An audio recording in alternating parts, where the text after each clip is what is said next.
सभी को जय जिनेन्द्र। और आज की कक्षा को हम 151वें नंबर के श्लोक से प्रारंभ करते हैं।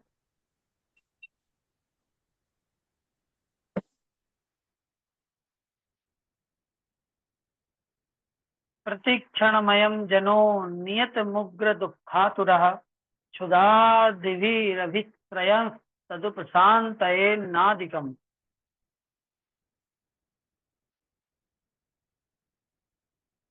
तदेव मनुते सुखं भ्रमवशाद्देवात् सुखं समुल्लसति कछुक्कारुजि यथा शिखिस्वेदनम्।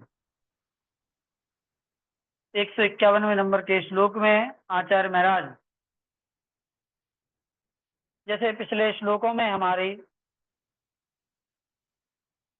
तत्व अतत्व की चर्चा हो रही है, जीव के विषय में अलग अलग प्रकार से स्वरूप का कथन किया गया है और शरीर और जीव ये भिन्न भिन्न है या फिर चेतन और अचेतन अलग अलग हैं। मैं आत्मा हूँ और बाकी सब पर पदार्थ कहलाते हैं। मैं ही अपना हूँ, बाकी सब पराये हैं। मेरा जो संबंध है निज से ही है, अन्य पर से हमारा कोई संबंध नहीं है। इन सभी बातों को अलग अलग श्लोकों के माध्यम से पिछली कक्षा में हम लोगों ने समझा था और कई कई विकल्पों से उन्होंने इस बात को सिद्ध किया था कि यह जो शरीर है ये तो घृणास्पद है, ये तो मांस खून रक्त आदि से मिलकर के ये बना हुआ है और हम यदि इसी को अपना मान करके और इसी के द्वारा विषय भोगों को ही अंतिम सुख मान लेंगे तो फिर इन सबसे हमें कर्म का ही बंध होगा, बाकी और कुछ भी प्राप्त नहीं होगा। और यदि हम इससे विपरीत शरीर को शरीर पृथक मान करके आत्मा को चेतन आत्मा और ज्ञान स्वरूपी आत्मा ऐसा मान करके और हम उसका अनुभव करते हैं, उसका चिंतन करते हैं, उसका स्वरूप का विचार करते हैं तो हम मोक्ष मार्ग की ओर बढ़ जाते हैं।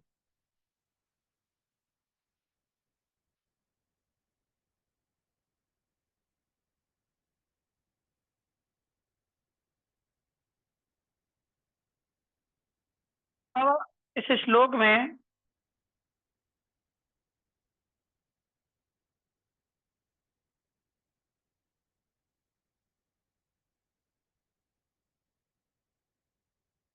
अंतिम श्लोक जो अपन ने 150 नंबर का पढ़ा था उसमें तत्वज्ञ जो है ना,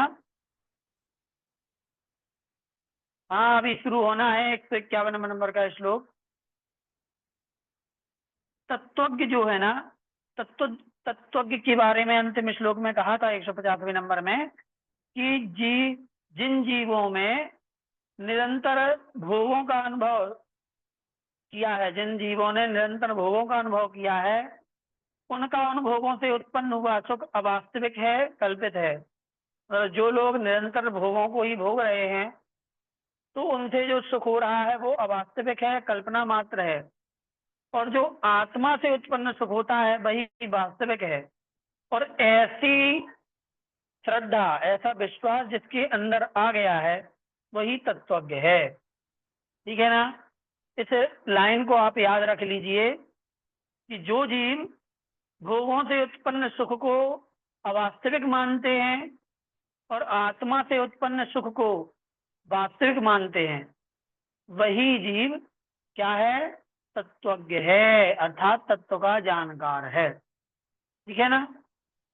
अब आगे इसकी चर्चा को बढ़ाते हुए ये 151वें नंबर के श्लोक से बात कहते हैं।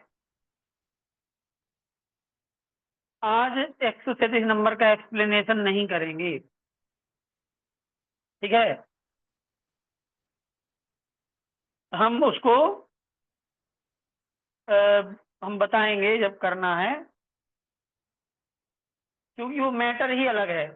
ठीक है, वो विषय ही अलग है। तो जब थोड़ा लगेगा कि चलो आज इस पे चर्चा करना है तो फिर उस पे चर्चा कर लेंगे, ठीक है।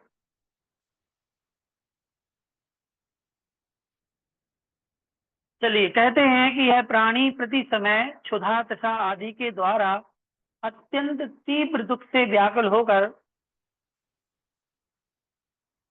ये भाई,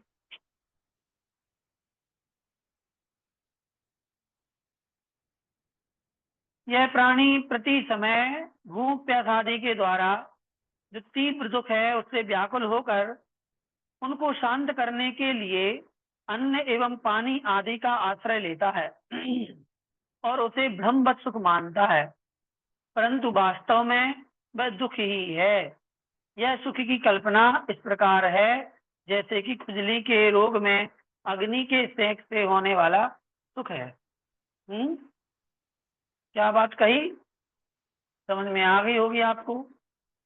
भूख प्यास से व्यक्ति को दुख होता है, उससे वो व्याकुल भी हो जाता है। जब व्याकुल होता है तो उसको वह चीज मिल जाए खाने पीने की, तो जैसे ही खाने पीने को मिल जाता है तो उसे लगता है कि हमें सुख मिल गया। लेकिन यह सुख जो है वो वैसे ही सुख है जैसे कि खुजली वाले व्यक्ति को अग्नि के द्वारा सेंकने पर, यहाँ अग्नि का सेंकना लिखा है, या फिर कह दो कि खुजाने पर जो सुख का अनुभव होता है वही भूख के समय भोजन करने से सुख होता है, समझ लो। क्यों? क्योंकि जैसे ही हम खुजाना बंद करेंगे, सेंकना बंद करेंगे तो वापस खुजली होना शुरू हो जाती है। ऐसे ही जैसे ही हम भोजन खाना बंद कर देते हैं, थोड़ी देर पेट भर गया, 5-6 घंटे के लिए नहीं खाओ तो वापस भूख लगाती है। इसका मतलब है कि भोजन पानी परमानेंट इलाज नहीं है।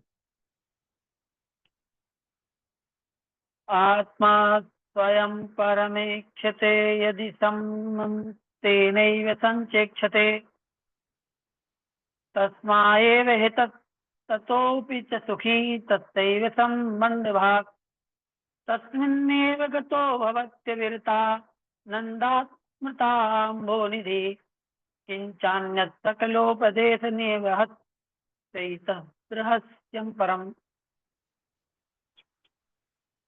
क्या कहा है कि यदि आत्मा अपने आप को उत्कृष्ट देखता है, उसी के साथ क्रीड़ा करता है, उसी के लिए हित स्वरूप है, उसी से वह सुखी होता है, उसके ही संबंध को प्राप्त होने वाला है, उसी में स्थित होता है, तो वह आनंद रूप अमृत का समुद्र बन जाता है। अधिक क्या कहा जाए, समस्त उपदेश समूह का केवल यही रहस्य है। मतलब क्या है इसका? इसका मतलब यह है कि बाह्य सब पदार्थों से ममत्व बुद्धि को छोड़कर, सभी पदार्थों से एकमात्र अपनी आत्मा में लीन होने से अपूर्व सुख होता है। बाहर की सभी चीजों से ममत्व को छोड़कर आत्मा में लीन हो जाएं, उसी से अपूर्व सुख होता है। और उस अवस्था में कर्ता कर्म आदि कारकों का कुछ भी भेद नहीं रहता। वही आत्मा करता है, वही कर्म है, आदि स्वरूप भी होता है। यही कारण है जो ग्रंथकर्ता ने इस श्लोक में क्रमशः उसके लिए 7 विभक्तियां हैं। अब आप लोगों ने संस्कृत यदि पढ़ी होगी तो आपने तत्शब्द के रूप पढ़े होंगे, है ना। तो तत्शब्द के रूप में 7 विभक्तियां होती हैं, जिसमें 7 प्रकार के अर्थ होते हैं, 6 कारक होते हैं। तो पहला होता है कर्ता, एक कर्म, तीसरा करण, चौथा संप्रदान, पांचवा पादान है, षष्ठी विभक्ति संबंध की होती है लेकिन वो कारक नहीं होती, और सप्तमी विभक्ति अधिकरण। यहाँ पर आत्मा नाम दिया, मतलब वो कर्ता संबोधित कर रहे हैं। तम, अब जब तत् के रूप अपन पढ़ते हैं स तौते, तो तम तौतान, तो तम आ गया, तो तेन ताभ्याम तई, तो तेन आ गया, तस्मई ताभ्याम तेभ्य, तस्मई आ गया, तस्मात् ताभ्याम तेभ्य या तथा, एक ही चीज है, पंचमी विभक्ति आ गई। तस्य तयोतेषाम, तो तस्य में षष्ठी विभक्ति आ गई, और तस्मिन तयोतेषु, तो तस्मिन में सप्तमी विभक्ति आ गई। तो यहाँ पर कह रहे हैं कि इन शब्दों का प्रयोग करके श्लोक में उन्होंने, देखो एक एक करके, तस्मिन्नेव गतो, यहाँ तक सातों विभक्तियां हो गई। सातों विभक्तियों का उपयोग किया है। क्यों किया है? क्योंकि आत्मा ही सब कुछ है। आत्मा ही करता है, आत्मा ही कर्म है, आत्मा ही करण है। वहां आत्मा ही सब कुछ है। बाहर की दुनिया में कर्ता अलग होता है, कर्म अलग होता है, करण अलग होता है। अब आप लोगों को ये बात थोड़ी सी अटपटी लग रही होगी, समझ में नहीं आ रही होगी कि क्या हम बता रहे हैं। हम आपको एक सेंटेंस बोल रहे हैं कि मैं पेन से पुस्तक को, नहीं, मैं पेन से एक श्लोक लिखता हूं कॉपी पर। मैं पेन से कॉपी पर एक श्लोक लिखता हूं। तो इसमें कौन कौन सा यहाँ पर कारक आ गए? तो सबसे पहले मैं, तो लिखने वाला कौन? मैं। तो मैं करता हो गया, तो मैं अलग हूं क्योंकि मैं करता हूं। पेन से, तो जिससे लिखा जाता है वो करण कारक हो गया, तो पेन अलग चीज हो गई। कॉपी पर, तो काय पे लिख रहा हूँ? कॉपी में लिख रहा हूँ, कॉपी पे लिख रहा हूँ, तो अधिकरण हो गया। फिर श्लोक लिखता हूँ, तो लिख क्या रहा हूँ? श्लोक, वो कर्म हो गया। अब देखो, चारों चीज हैं, सब अलग अलग हैं कि नहीं है? तो दुनिया में हर चीज, कर्ता अलग होता है, करण अलग होता है, कर्म अलग होता है, अधिकरण अलग होता है। लेकिन जब आत्मा की बात करते हैं, आत्मा के स्वरूप की चिंतन की बात करते हैं, उस समय आत्मा में ही सारी विभक्तियां घटित हो जाती हैं। वही कर्ता, छेड़ाला में भी एक श्लोक आया है, चिद्भाव कर्म चिदेश कर्ता चेतना क्रिया तहा, तीनों अभिन्न अखंड के सदुपयोग की निश्चल था। इस श्लोक आया है एक छंद, वही यहाँ पर बताया है। ठीक है, तो जब ममत्व बुद्धि छोड़ जाती है तो केवल आत्मा में ही ममत्व बुद्धि रहती है। जितना भी है सब आत्मा में है, आत्मा ही सब कुछ है बस। अगला श्लोक, परमानंदाब्जरसम सकल विकल्पान्य सुमन त्यक्त्वा, परमानंदाब्जरसम सकल विकल्पान्य सुमन त्यक्त्वा, योगी सयस्य भजते समितांतकरण सच्चरणा। क्या कहते हैं? कहते हैं कि जिसका शांत अंतःकरण रूपी भ्रमर, भ्रमर मतलब भौरा, तो शांत अंतःकरण रूपी भ्रमर, जिसका अंतःकरण शांत है, और ऐसा भ्रमर उसको मान करके कहते हैं, विकल्पों रूप अन्य पुरुषों को छोड़कर केवल उत्कृष्ट आनंद रूप कमल के रस का सेवन करता है, वह योगी कहा जाता है। यहाँ पर भ्रमर को रूपक बना करके बात कही जा रही है कि जैसे जो भ्रमर मतलब भौरा होता है, वह जब किसी कमल के अंदर, कमल के ऊपर जाता है, उसके बीच के हिस्से पर जहाँ उसको पराग मिलता है वहां जाता है, तो आप देखोगे कि भ्रमर जब होता है बाहर तो भिनभिनाता है, इस तरह की आवाज करता हुआ भौरा गूंजता रहता है। लेकिन जैसे ही कमल पर बैठता है, उसके रस तक, पराग तक पहुंचता है, तो फिर वो आवाज करना बंद कर देता है, बिल्कुल शांत चित्त होकर के, और उस पराग को चूसने में लग जाता है। वैसे ही यहाँ पर कह रहे हैं कि जो अंतःकरण रूपी जो भ्रमर है ना, जब यह शांत होकर के बाकी सभी पुष्पों को छोड़कर, मतलब बाकी सारे पर पदार्थों को छोड़कर केवल आनंद रूप कमल के रस का सेवन करता है, बाकी सब चीजों को छोड़ देता है, उसे ही योगी कहा जाता है। मतलब सारे विकल्प छोड़ करके केवल एक जगह, एक ही स्थान पर अपने मन को लगा लेता है। जायन्ते विरसा रसा विघटते गोष्ठी कथा कौतुकम चीर्यन्ते विषया तथा विरमति प्रीति शरीरे च जोशं भागपि धारयत्यविरता नन्दात्म शुद्धात्मनः। हाँ, चिंतायामपि यातुमिच्छति समम दोषैर्मना पंचतम। बहुत अच्छा उदाहरण लगाना। हाँ, तो ऐसे ही है, जो जो अच्छा लगे उसको कॉपी पे नोट करते जाओ, है ना, क्योंकि आप दोबारा पुस्तक तो खोलोगे नहीं, इसलिए आप एक एक चीज को नोट करते जाओ, जिससे वो आपकी संपत्ति बन जाएगी कॉपी पे। ठीक है। और हम तो कहते हैं कि आप लोग कॉपी मत बनाया करो, डायरी बनाया करो, है ना। कॉपी कॉपी होती है, वो इधर उधर भी हो जाएगी। डायरी डायरी होती है, वो जिंदगी भर रखी रहती है ना।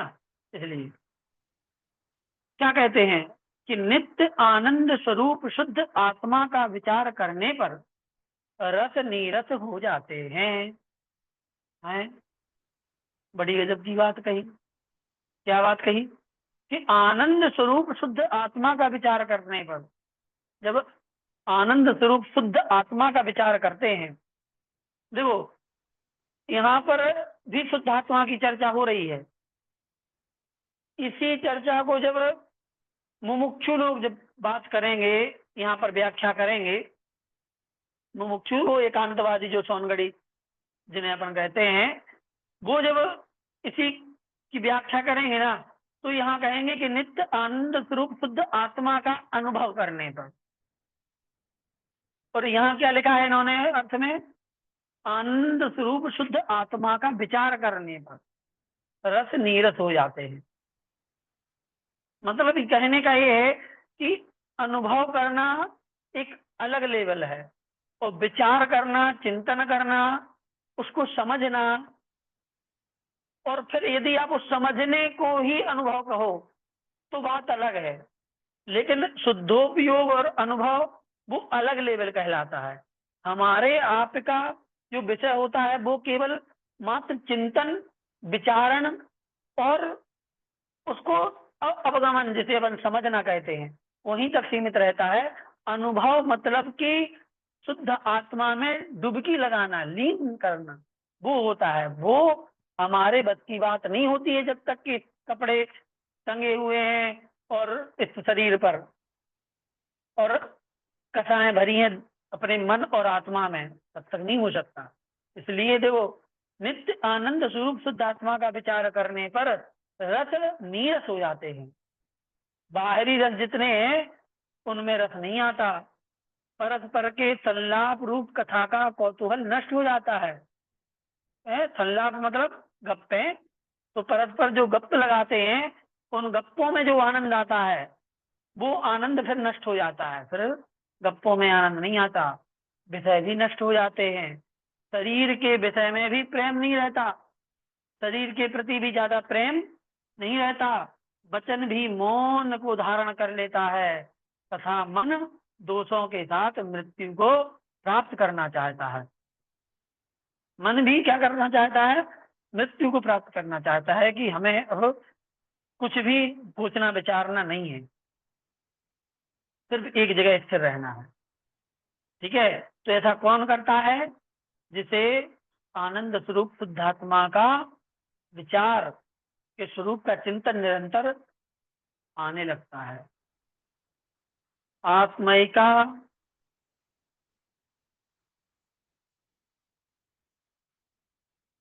क्या बात लिखी प्रोफेसर साहब, प्रोफेसर जी, बिल्कुल है। कोई तो है जो अपना मोबाइल बच्चे के हाथ में दे करके और छोड़ देते हैं, और वो कलाकार है और रोज कलाकारी करते हैं और बोलते भी हैं तब भी सुनते नहीं है। और ये बड़े की कलाकारी तो नहीं है, ये बच्चे की कलाकारी हमें समझ आती है। क्या ही बताएं, अब बताइए। दिखते तो है नहीं यहाँ से कि हम टोक दें। देखो, हमने क्लियर किया, हमने फिर चला दिया पेन। आत्मयिका आत्मैकास्तोपयोगो मम किमपि ततो नान्यदत्तीति चिंता ध्यासास्ताशेषवस्तो स्थित परममुदा यद्गतिर्नो विकल्पे ग्रामे वा कानने वा जनजनित सुखे निसुखे वा प्रदेशे साक्षादाराधना सा श्रुत विशद मतेर बाह्यमन्यत् समस्तम। क्या कहा? उपयोग अर्थात ज्ञान और दर्शन, ज्ञान और दर्शन को ही उपयोग कहते हैं। सब लोग याद रख लेना, कुछ को पता होगा, कुछ लोग भूल गए होंगे। उपयोग मतलब क्या? उपयोग मतलब ज्ञान और दर्शन। तो उपयोग युक्त एक आत्मा ही मेरा है, उसको छोड़कर अन्य कुछ भी मेरा नहीं है। और वास्तविकता में मैं कई बार आपको बात कह चुका हूं कि आत्मा सिर्फ ज्ञान का पुंज है। आत्मा किसी चीज से मिलकर के बनी हुई नहीं है। ज्ञान के समूह का नाम ही आत्मा है और उसी में दर्शन गुण पाया जाता है। ये हम समझ रहे हैं बात को? तो आत्मा क्या है? ज्ञान के स्वरूप का नाम है। पेन चलने वाले का नाम आ रहा है, अब आप लोग ना उसका नाम लिख देना, ठीक है, जिसको भी समझ आए। तो आत्मा क्या है? आत्मा ज्ञान का समूह है और कुछ नहीं है, सिर्फ ज्ञान ही आत्मा है, आप ये भी कह सकते हो। तो यहाँ लिखा है कि उपयोग युक्त एक आत्मा ही मेरा है, उसको छोड़कर अन्य कुछ भी मेरा नहीं है। इस प्रकार के विचार के अभ्यास से, मतलब ये विचार को अभ्यास करना पड़ता है बार बार, समस्त बाह्य पदार्थों की ओर से जिसका मोह नष्ट हो चुका है। देखो ये है, नहीं आया। और जिसकी बुद्धि आगम के अभ्यास से निर्मल हो गई है, आगम के अभ्यास से जिसकी बुद्धि निर्मल हो गई है, ऐसे साधु पुरुष के मन की प्रवृत्ति विकल्पों में नहीं होती। ऐसे साधु पुरुष की मन का जो प्रवर्तन है वो विकल्पों में नहीं होता। वह ग्राम और वन में तथा प्राणी के लिए सुख उत्पन्न करने वाले स्थान में, ऐसे सुख से रहित स्थान में भी समबुद्धि रहता है, समबुद्धि रहता है। मतलब कहीं तो ये देखते हैं, अर्थात गांव में रहे या वन में रहे, ठीक है, सुख उत्पन्न करने वाले स्थान में रहें या दुख उत्पन्न करने वाले स्थान में रहें, सभी जगह एक समान बुद्धि वाले होते हैं, समता परिणामी होते हैं, है ना। सुख वाले स्थान में खुश नहीं होते और दुख वाले स्थान में खेद को प्राप्त नहीं होते। इसी को साक्षात आराधना कहा जाता है। अन्य सब बाह्य हैं, इसी का नाम आराधना है। बात समझ में आई? अब एक लाइन में क्या समझे इसको? एक लाइन में समझे कि अनुकूल स्थानों में ज्यादा हर्षित नहीं होना और प्रतिकूल स्थानों में ज्यादा खेद खिन्न नहीं होना, दोनों जगह समता परिणाम रखना, यही क्या है? साक्षात आराधना कहलाती है।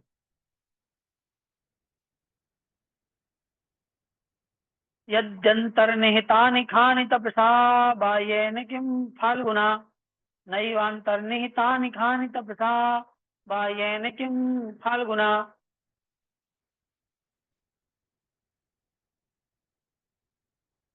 यद्यंतर्बहिरन्यवस्तु तपसा बाह्येन किं फाल्गुना नैवांतर्बहिरन्यवस्तु तपसा बाह्येन किं फाल्गुना। भैया सुमन जी, आपका नाम आ जा रहा है, आप ध्यान रखें। या तो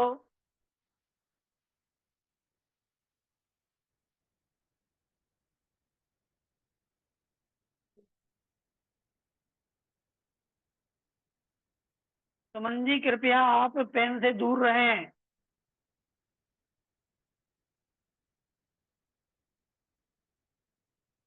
क्या कहा? यदि इंद्रियां अंतरात्मा के उन्मुख हैं तो फिर व्यर्थ के बाह्य तप से कुछ भी प्रयोजन नहीं है। देखो ध्यान से सुनना, इसे इसका अर्थ, इंद्रियां यदि अंतरात्मा के उन्मुख हैं, मतलब अंतरात्मा की ओर मुड़ी हुई हैं, तो व्यर्थ के बाह्य तप से कुछ भी प्रयोजन नहीं, मतलब बाहरी तप जो है ये कोई मतलब नहीं। और यदि वे इंद्रियां अंतरात्मा के उन्मुख नहीं है, तो भी बाह्य तप का करना व्यर्थ है। तो वही जैसा हो गया है, पूत कपूत तो काढ़न संचय, पूत सपूत तो साधन संचय। यदि पुत्र सही है तो भी धन कमाने की जोड़ जोड़ के रखने की जरूरत नहीं है, और पूत सपूत है तो भी जरूरत नहीं है, क्योंकि सपूत होगा तो वो खुद ही जोड़ लेगा अपना, और कपूत होगा तो जोड़ के भी रख दो तो भी खत्म हो जाएगा। ऐसे ही यहाँ कह रहे हैं, यदि अंतरात्मा की ओर उन्मुख है हम, तो बाहरी ज्यादा तप तपने से, मतलब एकदम तप में ही लगे रहने से भी कोई प्रयोजन नहीं है। और यदि अंतरात्मा की ओर उन्मुख नहीं है तो भी मतलब नहीं है। क्यों? यदि अंतरात्मा की ओर उन्मुख नहीं है तो उससे कोई फल नहीं मिलेगा, और अंतरात्मा की ओर उन्मुख है तो वो उतना फल दे नहीं सकते जितना कि हमें चाहिए है। वो तो हमें अपने आप ही मिल जाएगा, उससे कुछ भी प्रयोजन सिद्ध होने वाला नहीं है। ठीक है, यदि अंतरंग और बाह्य में अन्य वस्तु से अनुराग है, तो बाह्य तब से क्या प्रयोजन है? वह व्यर्थ ही है। इसके विपरीत यदि अंतरंग और बाह्य में भी अन्य वस्तु से अनुराग नहीं है, तो भी बाह्य से तब से कोई प्रयोजन नहीं है, अर्थात कुछ भी नहीं है। यही इसमें लिखा हुआ है।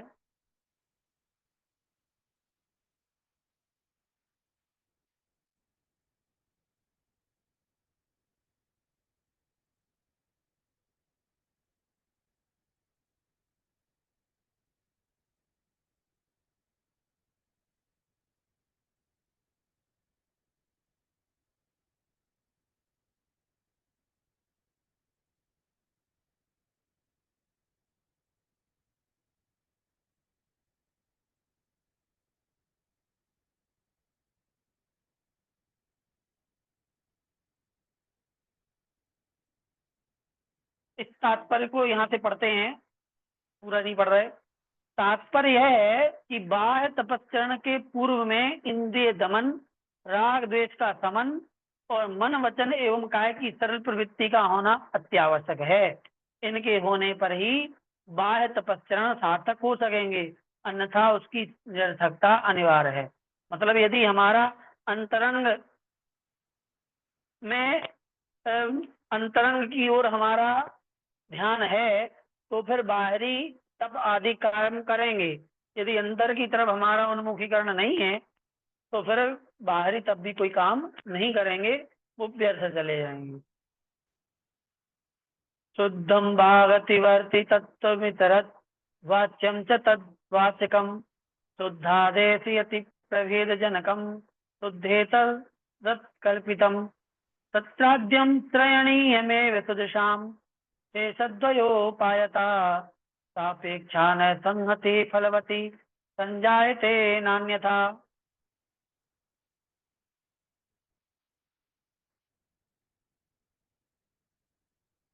ओ, ज्यादा अच्छे से दिख नहीं रहा। शुद्ध तत्व वचन के अगोचर है। शुद्ध तत्व कैसा है? वचन के अगोचर है, मतलब वचनों से शुद्ध तत्व को नहीं कहा जा सकता। इसके विपरीत अशुद्ध तत्व है, वो वचन के गोचर है, मतलब वचनों से कहा जा सकता है, अर्थात शब्द के द्वारा कहा जा सकता है अशुद्ध तत्व को।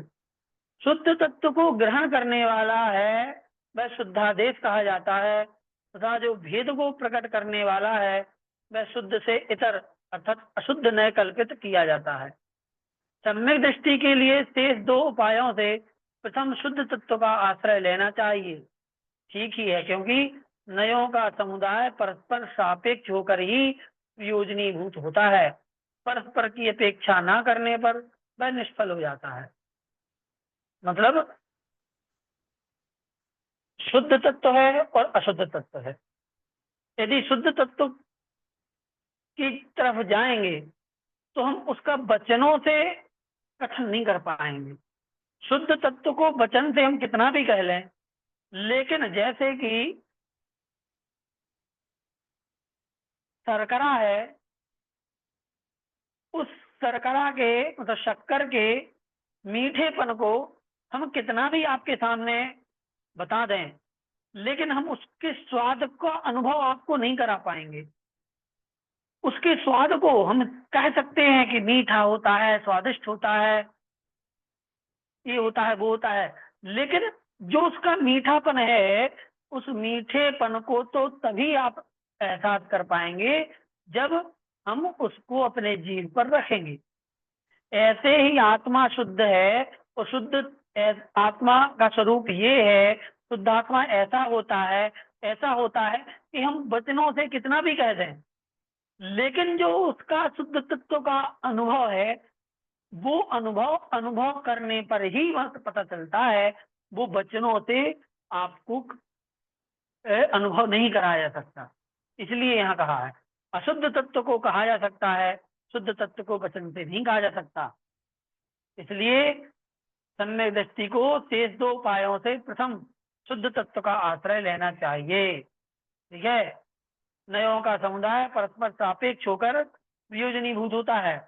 नए जो होते हैं वो एक ही नए को पकड़ करके हम आगे नहीं बढ़ सकते। हमें सभी प्रकार के नयों को पढ़ करके वस्तु तत्व का निर्णय करना होता है। कोई ये कहे कि नहीं निश्चय न से ही बात को समझा जाता है, तो मतलब वो अज्ञानी है, समझ लो। कोई कहे कि नहीं व्यवहार से ही बात सिद्ध होती है, तो वो भी गलत है। दोनों को मिला करके ही तत्व का निर्णय होता है। इस चीज को हमेशा याद रखना। ज्ञान दर्शनमप्यशेष विधेयम जीवत्सनार्थांतरम शुद्धा देश विवक्षया। आज के श्लोक थोड़े कठिन है, हाँ थोड़े ही कठिन है, ज्यादा कठिन नहीं है।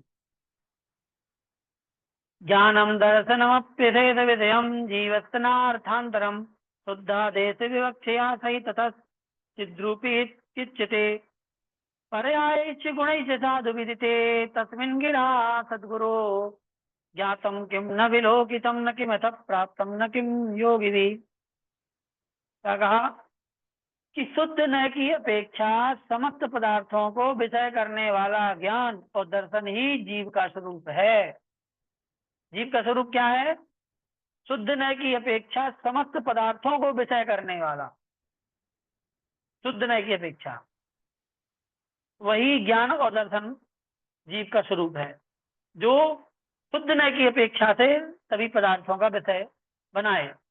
और जो उस जीव से पृथक नहीं है, कौन पृथक नहीं है? ज्ञान और दर्शन। ये जो है वो जीव से पृथक नहीं है, या यूं कहें ज्ञान और दर्शन ही जीव है। इससे भिन्न दूसरा कोई जीव का स्वरूप नहीं हो सकता। अतएव चिद्रूप अर्थात चेतन स्वरूप ऐसा कहा जाता है। कहते ना चैतन्य आत्मा, चैतन्य स्वरूपी आत्मा का मतलब क्या हुआ?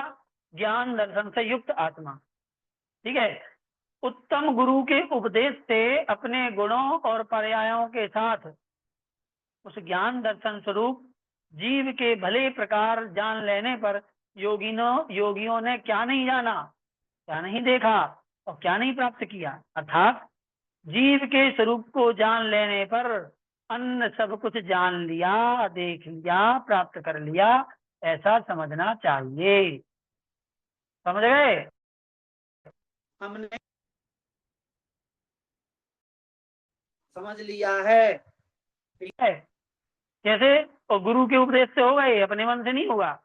गुरु के उपदेश से गुणों और पर्यायों के साथ में ज्ञान दर्शन ही जीव का स्वरूप है। इसके अलावा और कोई स्वरूप नहीं होता।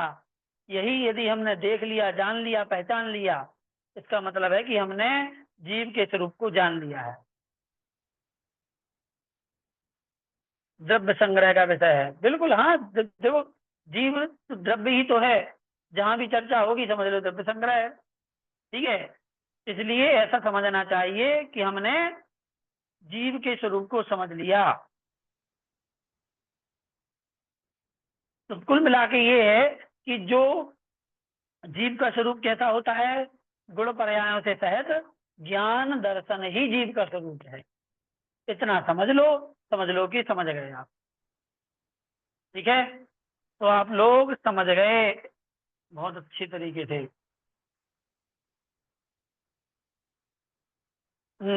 यत्रांतर्न बहिः स्थितं न च दिशि स्थूलं न सूक्ष्मं पुमान् नैव स्त्रीण न पुंसकं न गुरुतां प्राप्तं न यल्लाघवम् कर्म स्पर्श शरीर गंधर्णना व्याहार वर्णोज्जितम स्वच्छम ज्ञान दृगे के मूर्ति तदहम ज्योति परम ना परम। मैं उत्कृष्ट ज्योति स्वरूप हूँ, जो ना भीतर स्थित है ना बाहर स्थित है। देखो कितनी गजब की बात कि मैं कहता हूँ उत्कृष्ट ज्योति के स्वरूप हूँ। ज्योति एक जो लौ होती है जिससे प्रकाश निकलता है, ऐसी उस ज्योति के स्वरूप हूँ। और वह ज्योति ना अंदर है ना बाहर है, ना दिशाओं में है और ना स्थूल में है ना सूक्ष्म है, ना पुरुष है ना स्त्री है, ना तो नपुंसक है ना गुरु है ना लघु है, तथा जो कर्म स्पर्श शरीर गंध गणना शब्द एवं वर्ण से रहित होकर निर्मल एवं ज्ञान दर्शन रूप अद्वितीय शरीर को धारण करती है, इसे से भिन्न और कोई मेरा स्वरूप नहीं होता है। ठीक है, तो ये कैसा है? इन सभी से रहित होकर के निर्बल ज्ञान दर्शन स्वरूप अद्वितीय शरीर को धारण करने वाली। अद्वितीय शरीर मतलब जिसके समान कोई दूसरा शरीर नहीं होता, ऐसा शरीर को धारण करने वाला यह आत्मा है, यही मेरा स्वरूप है। जानन्ति स्वयमेव यद्विमनसः चिद्रूपमानन्दवत् प्रोच्छिन्ने यदनाद्य मंद मसकृन् मोहांधकारे हठात् सूर्य चंद्रमसावतीत्य यदहो विश्व प्रकाशात्मकम तज्जीयात् सहजम सुनिष्कलमाम शब्दाभिधेयम महा। बहुत बढ़िया, आप लोग, बड़ी खुशी हो रही है कि आप लोगों ने जो पढ़ा है वो आप लोगों को याद रहता है और याद आता भी है ना। जैसे द्रव्य संग्रह आप लोग पढ़ रहे हैं तो आप वो विषय यहाँ पर आप लागू कर रहे हैं। उपदेश आप लोग पढ़ चुके हैं इसलिए आपको वो भी याद आ रहा है। न में मृत्यु कुतो भेद, न में व्याधि कुतो व्यथा, ना हम बालो न वृद्धो हम ना युवैतानी पुद्गले। ये सब पुद्गल की पर्याय हैं। मेरा स्वरूप इन सब पर्यायों से भिन्न है, ज्ञान दर्शन से युक्त यही आत्मा का स्वरूप होता है। ऐसा तो बहुत अच्छा है ना। तो पूज्य सुधा सागर जी महाराज गुरुदेव बाबा जी का हमारे ये बहुत बड़ा आशीर्वाद हम सबके साथ में, जो हम सब लोग यहाँ बैठ करके आगम की चर्चा कर रहे हैं, है ना। चलिए बहुत अच्छा। तो इस श्लोक में क्या कहते हैं कि जिसे अनादिकाल से, अंतिम श्लोक है, जिसे अनादिकालीन प्रचुर मोह रूप अंधकार के बलात् नष्ट हो जाने पर, क्या अनादिकाल से जो प्रचुर मात्रा में मोह रूपी अंधकार फैला था,